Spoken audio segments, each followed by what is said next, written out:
क्या ग्लिच क्या आ रहा है, प्रॉब्लम कहाँ पे है।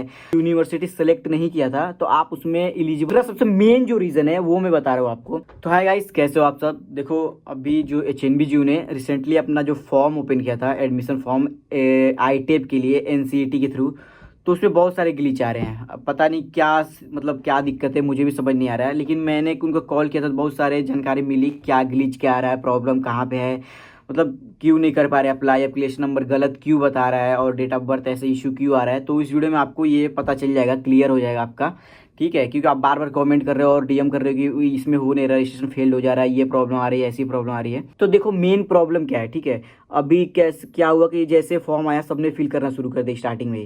देखो थोड़ा रुक के करना चाहिए, क्योंकि स्टार्टिंग में थोड़ा ग्लीच आता रहता है फॉर्म में, तो वो थोड़ा रुक के ही करना चाहिए, 1 2 दिन 3 दिन 4 दिन के बाद, ठीक है। और दूसरा सबसे मेन जो रीज़न है वो मैं बता रहा हूँ आपको। जब आपने NCET का फॉर्म भरा था, एग्ज़ाम फॉर्म, उसमें अगर आपने HNBGU यूनिवर्सिटी सेलेक्ट नहीं किया था तो आप उसमें एलिजिबल नहीं हो।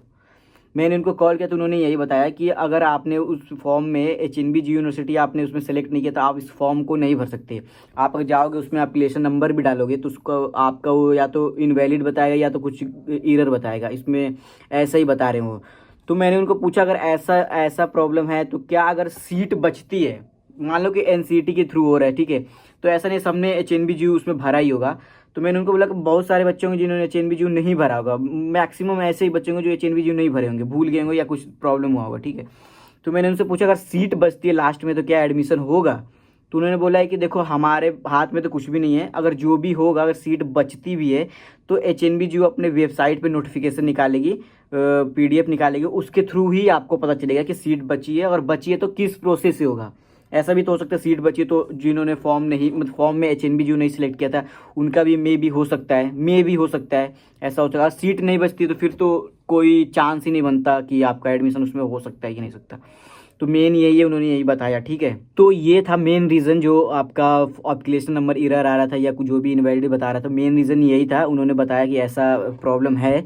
तो देखो अगर किसी को लग रहा है कि और भी मतलब और भी ज़्यादा प्रॉब्लम, जैसे कुछ लोग हैं जिन्होंने HNBGU सेलेक्ट भी किया फिर भी उनका नहीं हो रहा है, तो देखो ऐसे में आप एक ही काम कर सकते हो, जो उन्होंने नोटिस निकाला है, PDF निकाला है वेबसाइट पे, उस PDF पे जाओ, ठीक है। नीचे नंबर आ रहा होगा, मैंने देखा था उसमें, उसी नंबर पे मैंने भी कॉल किया था, तो नीचे नंबर आ रहा होगा, आप उनसे कॉल करके अपनी जो भी प्रॉब्लम है उनको बताओ, ठीक है। क्योंकि मेरा काम है सिर्फ आपको अपडेट देना, मैं उसमें कुछ नहीं कर सकता। जो आप बोल रहे हो कि प्लीज़ हेल्प कर दो, तो वही कर सकते हैं जो भी करना है। क्योंकि अब एप्लीकेशन नंबर में डेट आप गलत बता रहा है तो उसमें मैं क्या कर सकता हूँ, मैं कुछ भी नहीं कर सकता।